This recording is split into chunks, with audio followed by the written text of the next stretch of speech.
7h46, et puis actrice de l'actualité, mais oui. Commentatrice comme vous. Commentatrice, oui, c'est vrai. Commentateur, mais oui. vous êtes un peu actrice. Oui, comme tous les éditorialistes. Vous êtes un peu une actrice. Oui, vous êtes un peu italienne, un peu espagnole, un peu argentine. La comédie. Bon, la comédie dell'arte. Allez, oui, la discussion budgétaire. Là, on va avoir du cinéma là à l'Assemblée. Tout le monde va pleurer, parce montrer que ses les muscles. grandes voix. Parce qu'aujourd'hui, il y a plein de grandes voix à l'Assemblée. Oui. La discussion parlementaire va être passionnante. Je suis d'accord avec vous. Plus qu'avant. Ça va être une des plus belles discussions parlementaires qu'on va voir. Je suis d'accord sur le budget.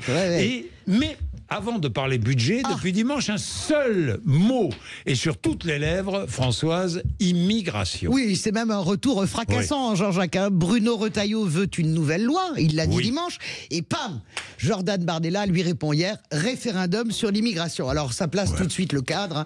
Ça ressemble un peu... Michel Barnier en avait parlé de référendum sur l'immigration. C'était pendant la primaire.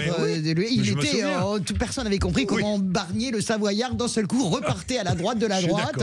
D'ailleurs, il avait fait 3 points, je pense, ou quelque chose comme ça. Alors, d'abord, ça ressemble à une diversion et à un sucre. La diversion, elle est fracassante. Voilà un ministre, Bruno Retailleau, qui représente en gros 5% des Français et qui nous resserre l'immigration comme on resserre le même plat, vous voyez, mais en changeant la salade. Pourquoi je dis ça ? Parce que c'est lui qui a été la plume de la dernière loi. Cette dernière loi, dont 35 articles sur 89 ont été censurés, dont les plus importants, notamment sur le regroupement familial. Cette fois, il nous dit, on va faire les choses en mieux. Je vais mieux rédiger tout ce qui peut l'être et je gouvernerai également par décret. Je ne veux pas être bêtement ironique, mais je vous rappelle tout de même que nous en sommes à 25 lois sur l'immigration en 25 ans et je crois même que vous avez un chiffre encore plus parlant. Oui, 29 lois depuis 1980. Voilà, vous voyez un petit peu l'efficacité de nos lois, avec le résultat qu'on voit. C'est un résultat tout à fait majeur. La 30e en janvier. La 30e en janvier. Ce sujet qui semblerait mettre d'accord d'ailleurs tous les Français, si j'en crois les éléments de langage, utilisé, c'est aussi un sucre pour faire plaisir à Marine Le Pen qui renacle. On l'a entendu sur ce maudit budget et menace même en faisant les gros yeux de censure. Alors reparler d'immigration, c'est aussi donc attendrir le RN, lui faire miroiter une loi dans un an, ce qui est particulièrement audacieux et gonflé parce que ni vous, ni moi, ni d'ailleurs Bruno Retailleau ne savons où nous serons tous dans un an.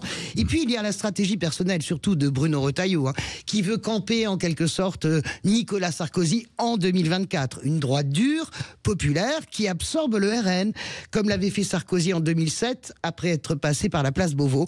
2 remarques à ça. D'abord, n'est pas Nicolas Sarkozy qui veut. Il faut un certain talent que je pense Bruno Retailleau n'a pas pour le moment en tout cas. Et puis ensuite, de l'eau a coulé sous les ponts depuis 2007. Le RN s'est notabilisé et c'est surtout ancré partout en France. Oui, mais Françoise, la question de l'immigration est l'une des questions centrales pour les Français. Bruno Retailleau n'a-t-il pas raison ? Oui, alors c'est vrai que la très grande majorité des Français, quelle que soit leur obédience politique, souhaitent qu'on travaille sur ces questions migratoires, sur les expulsions, l'intégration, le nombre d'immigrés qui arrivent. Et non parce que... L'immigration de travail bien aussi. sûr, les migrations climatiques qui arrivent, elles sont là, on les voit pas, mais elles ont déjà commencé en Afrique depuis très longtemps.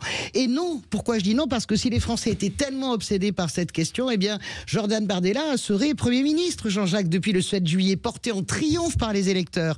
Il a fait toute sa campagne sur l'immigration et il a été battu sèchement. On parle toujours des 11 millions de voix du RN et d'Éric Ciotti, mais parlons des 15 millions de voix qui ont dit non justement à cette obsession migratoire et surtout à la façon de la traiter.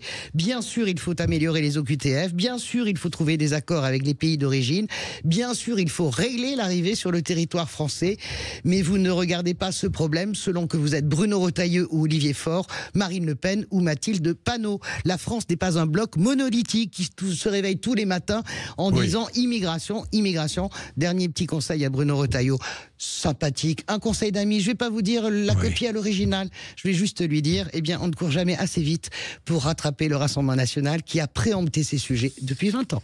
Bien, merci, on vous retrouve tout à l'heure Françoise, avec plaisir évidemment, et ça suscite vos réactions, 0826 300 300.